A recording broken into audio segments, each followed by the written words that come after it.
So the final new addition to this top 30 series is going to be wrestling cards.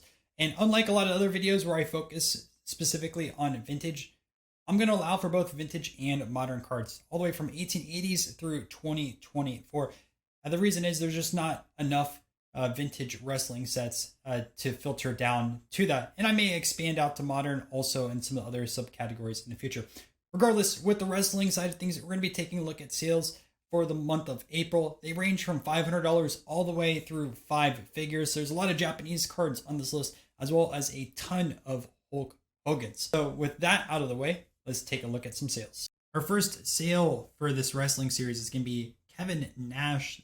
This card got a 9, but the auto is a 7 and 7 because of the streakiness on here, and pretty clean back overall. One of the most famous autograph sets for wrestling cards right before the year 2000. $550 is 1994 Bumblebee Dwayne Johnson. There were some crazy high sales a few years ago on the 10s. I want to say they almost reached 100,000 if I remember correctly. But they've gone down quite a bit. I think it was kind of crazy what they were at, but perforated edges, so these are pretty tough to find in higher grade. And honestly, I kind of think a little bit of the grading is random based off of these edges, but that's my own opinion. I obviously don't know how to grade perforated cards. I haven't even sent in any, I don't believe. $550 with 14 bids for this Cody Rhodes 2008 WWE Heritage Autograph. Taking a look at a 1993 WCW Cactus Jack 9. Subgrades are 9985 and also a 95. So the edges really hurt this one, but it's another perforated card. Although it looks like it was like in the top right of the shape, as you can see perforated edge right there and there, and then some clean ones on here. Autograph blends in a little bit, but it does have an inscription saying Hall of Fame.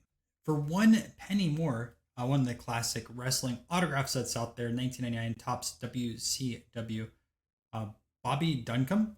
And here's the autograph over here. It is a little bit streaky. You can see what's going on that side of things. So I'm curious how that impacted the value on it. Fortunately, there's no back, so you can't tell the condition on that. But 9 bids for that final price.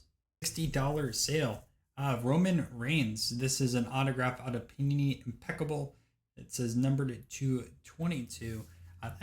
Expiration on this redemption is in 2025. So hopefully you get that card from Panini. $571. This 1994 action-packed promo of The Undertaker, numbered to 500. See the autograph right here with the gold Undertaker on here.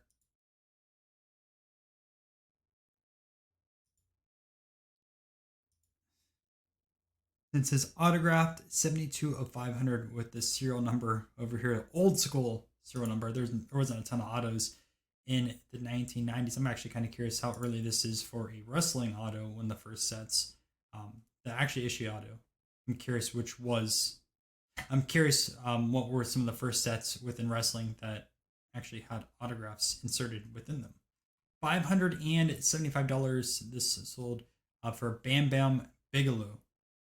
And autograph right over here, almost cut off at the edge, which I can't remember with autograph grades. I think it's like 1 point off if it does come over the edge. So this might be impacted because it got really, really close. And pretty large autograph on that side of things. And then here is the back, which I wish the other listing had the picture of the back because these look like they're pretty condition sensitive with these colored borders. $580. Another Roman Reigns. This one is numbered to 10. It's a gold elegance jumbo material autograph 2023 impeccable. Slightly a little different card. This one is 10 compared to the other one, which was 22. Our first Hulk Hogan on the list factor is going to be a ton of Hulk Hogan cards, but $595 for this PSA 9 card number 16. Also for $595, 1974 Andre the Giant. It says it's a rookie card on here, but he has a lot of earlier cards. I'm not sure how rookie cards specifically work on the wrestling side of things, but I've seen this card quite a bit. I don't think it's actually too scarce seeing that I've seen it at shows and also online. But one is from Japan. I want to say his first cards in the 1960s, but definitely an earlier one right before the classic 1982 set. $637, an earlier Hulk Hogan card from 1981. A giant slab on this one, which I bet you does impact the collectability a little bit. Personally, I don't like having giant slabs, but also look how much space is on this one. It's kind of crazy. But $637, dual grade, auto 9, card called A5, and actually the autograph bleeds right through this one here on the back. We have a Don George in an 8. This one sold for $660, which actually I think is kind of a good deal, especially for this grade. One of the earlier wrestlers, one of the few that were featured in this 1933 Sports King set. Beautiful card. I mean, what would an 8, even in the common for a baseball player, go for over here? Read a little bit of the back on this side of things too. All right, up next, $765. This one is sold over here. Roddy Piper, and I think this card probably should went for the dual grade. It looks pretty nice. I don't know what the surface looks like. Centering is obviously off. This one left to right, unless they're all issued like that. But pretty clean autograph too. Maybe some streakiness, but it looks like it should be at least a 9 on there. Maybe that has some edge issues there. I can't tell if that's the slab or the edge of the card. Almost looks like the edge of the card, which I may have missed the first time, but also kind of looks like the slab. $779, 16 bids on this one. Triple autograph, Hulk Hogan, Ric Flair, and also Sting. I believe this is, no, I was going to say this is all on card, but you can see a little bit of the sticker right there. And let's take a look at the back on here. This is TriStar back in 2011, back when they made cards. They also made like a lot of baseball cards and different things like that. A lot of baseball references on this video, but that's my expertise. And you can see the grades on this: 9.5, 9, 8.5, and then 9, total 9. An autograph being a 9. I think the Sting is the reason why this got an auto 9. I'm curious how he just grades multiple autos on one. And what I've heard from PSA is if like there's 2 autos, they take the average like that. So like if an auto is an 8, 9, you can possibly get like an 8.5 for an autograph grade. Could be wrong with that, but I think that Sting really impacted that grade, but still a pretty high sale. $796, another Topps Hulk Hogan. This is card number 1 in comparison to the other one, which was number 16. You can easily tell with the different colored backgrounds. But very, very popular card. This one. Even in poor shape, these sell pretty easily. Jumping into the $1,000 threshold, Chris Adams over here. One sold by Dave and Adams Card World. This has the dual 10 autograph and also 10 on the card. So let's take a look at the back. Oh, you can see how much cleaner this back looks like in comparison to the one from earlier, and why it's important to also see the back on those if you're going to be buying this card, or not this card specifically, but from the set, because you can have a lot of chipping issues. But this one looks very clean. Obviously, there's some tolerance just based off of those type of borders. We have 2 O-Pee-Chees of Hulk Hogan that I've sold. They're right next to each other on this list, so we're just going to go back and forth. Card 1 and card 16 in 9 grades. One actually sold less at $12.99 compared to the other one, which sold at $14.75. $15.99 on trading card The Rock, although I don't believe it should be trading card because this is an autographed card. From the pack, you found an autographed card randomly inserted to the World Wrestling. So early autograph card, as I suspected, which again, I'm not sure why they labeled this as a trading card, but probably should have went with the dual grade on that one. Although you do have a corner issue, but still probably not the easiest card to find. Although there was a few other sales of this recently. I think there was 1 or 2 from the list before filtering down for this being the highest sale this month. We have a 1982 Dory Funk Jr. This is awesome. It's a mint 9 autograph 10. These are pretty tough to find in high grade. And one sold for $2,300. $2,500 in 1981 Poppy. Andre the Giant. These Poppy cards are pretty popular. I want to say that these were issued with figurines, if I remember correctly. I did have two episodes of the personal collection way back on wrestling cards. So if I remember correctly, though, these were with figurines and pretty tough to find out of Japan. $3,500 is Jake Roberts BGS 9.5. I know there's a ton of 82/83 wrestling collector fans out there, especially on the registry. So I wonder if this is one that's going to be attempted to be crossed over for a PSA registry boost, but looks like a very clean copy. $3,600 for this 1982 Wrestling All-Stars Hulk Hogan. This is one of the most popular wrestling cards out there. And anytime high grade, I expect it to be on this list every single month. $39.99, one bid on this Ric Flair.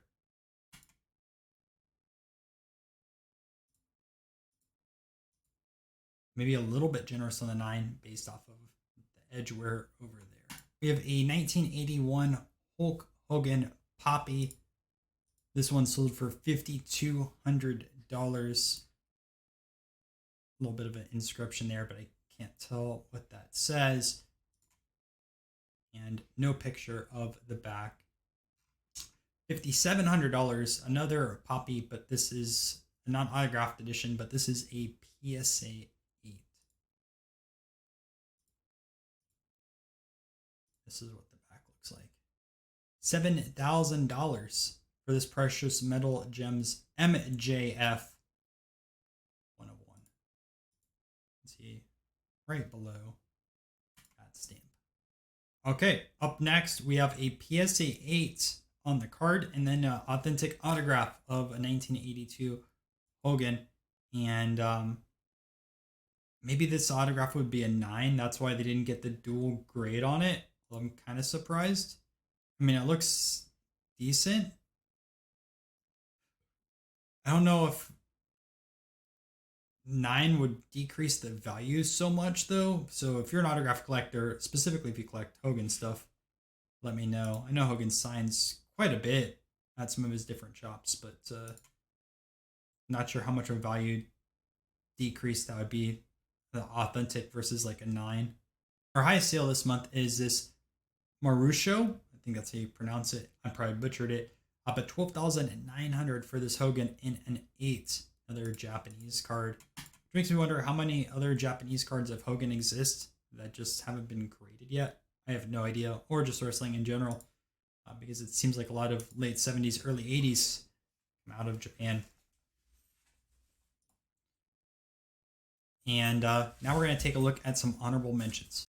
Okay, so our first honorable mention is the Scanlons WWF. I believe these are way rarer than the OPGs, and obviously rarer than the Tops being out of Australia. I actually have some Scanlons music cards, but this one sold for $11.80. And honestly, these Hogans, they're miscut, but they look fairly clean. Maybe a little bit of corner issue there. I'm curious how much of a premium the Scanlons have over some of the other issues.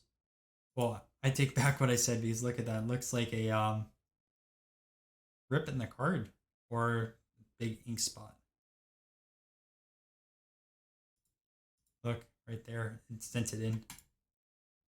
But not the easiest cards to find. Up next, we have a lot of 15 1982-83 Wrestling All-Stars signed.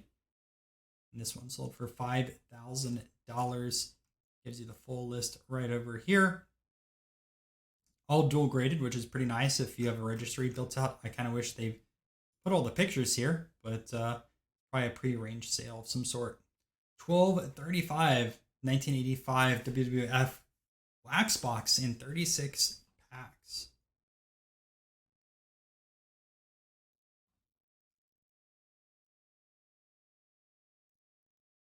And with how expensive some of these Hogans are, it makes sense why this went for so much. In our last honorable mention, we have a 1982 Wrestling All-Stars Series A complete set 1 through 36. Hogan and Andre the Giant, $21.55.